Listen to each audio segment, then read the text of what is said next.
ইসরায়েলের তেল আবিবে হাকিরিয়া সামরিক ঘাঁটিতে ড্রোন হামলা চালিয়েছে লেবাননের সশস্ত্র গোষ্ঠী হিজবুল্লাহ।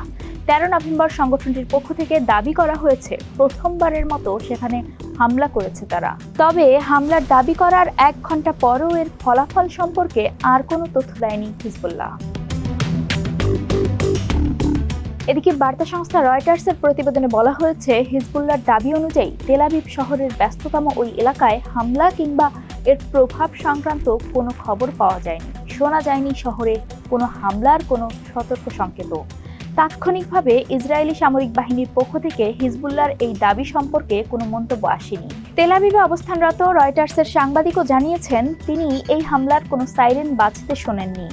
এছাড়া দেশটির সামরিক বাহিনী আইডিএফও এ ব্যাপারে কিছুই জানায়নি।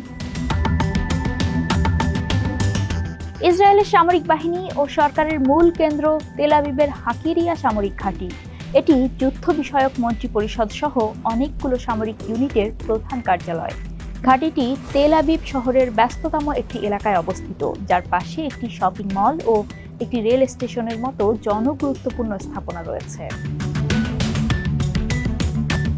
এর আগে অক্টোবরের শেষ দিকে ইসরায়েলের আরেকটি সামরিক ঘাঁটিতে হামলার দাবি করেছিল হিজবুল্লাহ।